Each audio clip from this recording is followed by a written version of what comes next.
தந்தி தொலைக்காட்சி நேயர்களுக்கு வணக்கம். நல்லதை சொல்வோம், நல்லதை செய்வோம், நல்லதே நடக்கும்.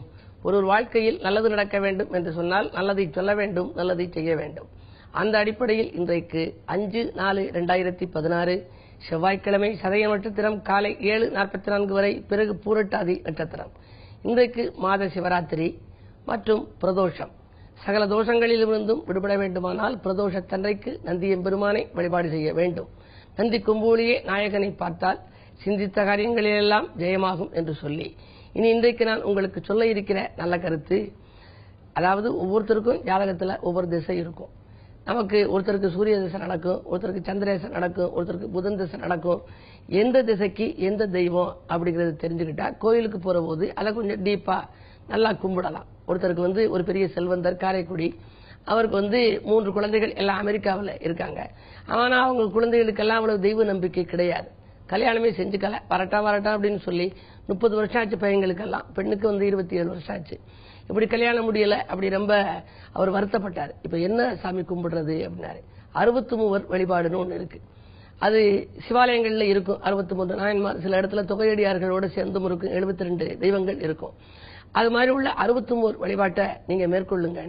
எங்க பையங்க பொண்ணெல்லாம் வரமாட்டாங்க, அவங்க எல்லாம் அமெரிக்காவில் இருக்காங்க, வேணா நான் தான் கும்பிடலாம் அப்படின்னாரு. அந்த பையனுடைய பேரை சொல்லி விவாக பிராப்தின்னு சொல்லி நீங்களே வழிபாடு வச்சுங்க அப்படின்னு சொன்னேன். வச்சு 63 கும்பிட்டு வந்தாரு. ஒரு மாத காலத்திலே அவர்கள் மனமாற்றம் ஏற்பட்டு கல்யாணத்துக்கு சம்மதிச்சு நல்ல இடத்துல திருமணங்கள் எல்லாம் முடிஞ்சிச்சு. இப்படி தெய்வ வழிபாடுகளை நாம் தேர்ந்தெடுத்து செய்கின்ற பொழுது நடக்காத சில காரியங்கள் நடைபெறுகின்றன. பொதுவா என்ன திசைக்கு என்ன தெய்வம்ங்கிறத அழகாக கவிதையிலேயே சொல்லி வைத்திருக்கிறார்கள்.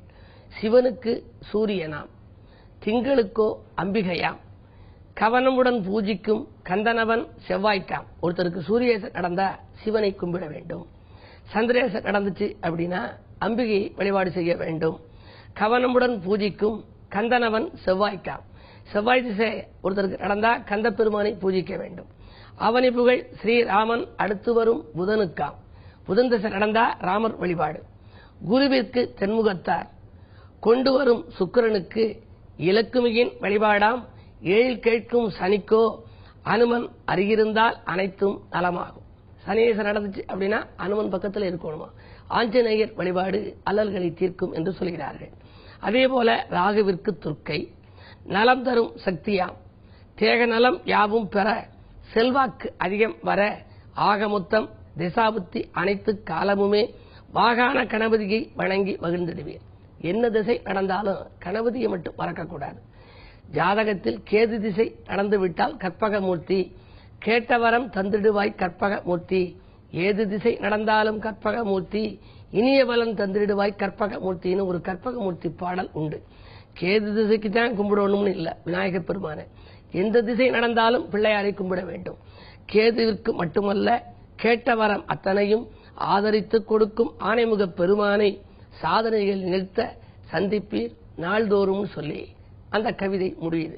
பொதுவா நாள்தோறும் நல்ல பலன் நடக்க எழுந்தவுடனேயே நாம் விநாயக பெருமான் முகத்திலே வெளிப்பது நல்லது. அதிலும் சங்கடகர சதுர்த்தின்னு ஒண்ணு வருது. அந்த நேரத்தில் சதுர்த்தி நாளிலே முழுமையாக விரதமிருந்து விநாயக பெருமானை வழிபட்டால் சங்கடங்கள் தீரும், சந்தோஷம் சேரும். அந்த அடிப்படையில் இன்றைக்கு பிரதோஷம். சிவனை வழிபட வேண்டும், நந்தியம்பெருமானை வழிபட வேண்டும், உமையவளை வழிபட வேண்டும். அருகில் இருக்கும் சிவாலயத்திற்கு செல்லுங்கள். சிவனையும் உமையவளையும் நந்தியம்பெருமானையும் வழிபட்டு நல்ல வாய்ப்புகளை வரவழைத்துக் கொள்ளுங்கள் என்று தெரிவித்து இன்றைய ராசி பலன்களை இப்பொழுது உங்களுக்கு வழங்கப் போகின்றேன். மேசராசி நேயர்களே, வாகன பழுதுகளால் வாட்டம் ஏற்படும் நாள். வரவும் செலவும் சமமாகும். இன்றைக்கு புதன் உங்கள் ராசியிலேயே சஞ்சரிக்கின்றார். உத்தியோக மாற்றங்கள் உறுதியாகலாம். ஒரு சிலர் உத்தியோகத்தை பாதியிலேயே விட்டுவிட்டு விஆர்எஸ் பெற்றுக்கொண்டு விருப்ப ஓய்வில் தொழில் செய்யலாமா என்று கூட சிந்திப்பார்கள். கடிதம் உங்களுக்கு கணித தகவலை கொண்டு வந்து சேர்க்கும். ரிஷபராசி நேயர்களே, புதிய முயற்சிகளில் வெற்றி ஏற்படும் நாள். பொருளாதார நிலை உயரும். பூமி யோகம் உங்களுக்கு உண்டு. வாங்கல் கொடுக்கல்களில் அதிக கவனம் செலுத்துவீர்கள். உதிரி வருமானங்கள் உங்களுக்கு குழந்தைகள் கொண்டு வந்து சேர்ப்பார்கள். கோபத்தை குறைத்துக் கொண்டு செயல்படுவதுதான் நல்லது. ஆரோக்கிய தொல்லைக்காக மாற்று மருத்துவத்தை மேற்கொள்வதும் உகந்தது. மிதுனராசி நேயர்களே, தொழில் தொடங்கும் முயற்சியில் வெற்றி கிடைக்கும் நாள். துணையாக இருப்பவர்களால் ஏற்பட்ட தொல்லைகள் அகலும். எடுத்தோம் முடித்தோம் என்று எந்த காரியத்தையும் செய்து முடிப்பீர்கள். இல்லத்தில் நல்ல சம்பவங்கள் நடைபெறப் போகிறது. விரையாதிபதி உச்சம் பெற்றிருப்பதால் வீண் விரயங்கள் ஏற்படாமல் சுப விரயங்கள் ஏற்படுத்திக் கொள்ளுங்கள். குறிப்பாக வீட்டிற்கு தேவையான விலையுயர்ந்த பொருட்களை வாங்கி மகிழ்வது நல்லது. கடகராசி நேயர்களே, உங்களுக்கு சந்திராஷ்டமம். அச்சுறுத்தும் நோய்களால் அல்லல்கள் ஏற்படும் நாள். அலைச்சல் அதிகரிக்கும். ஆதாயம் குறைவாகவே இருக்கும். மாற்றுக் கருத்துடையோரின் எண்ணிக்கை கூட்டிக் கொள்ளாமல் பார்த்துக் கொள்ளுங்கள். அரசியல் மற்றும் பொதுநலத்தில் இருப்பவர்களுக்கு வீண் வழிகளுக்கு ஆளாக நேரிடலாம். விமர்சனங்களை தவிர்ப்பதுதான் நல்லது.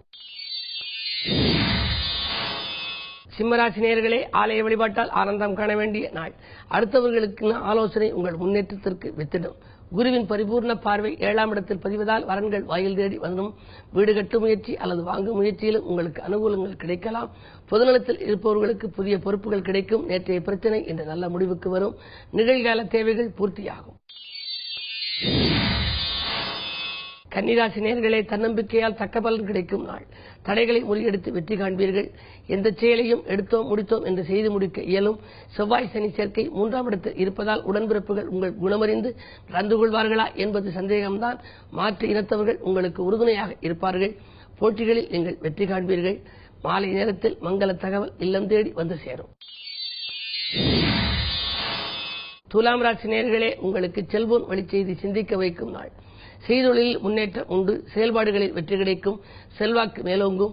கல்விக்காக எடுத்த முயற்சி உங்களுக்கு அனுகூலமாக இருக்கும். மருத்துவ செலவுகள் குறையும். இந்த நாள் உங்களுக்கு ஒரு இனிய நாள். விருச்சிக ராசி நேயர்களே, விஐபிக்கள் வீடு தேடி வரும் நாள்.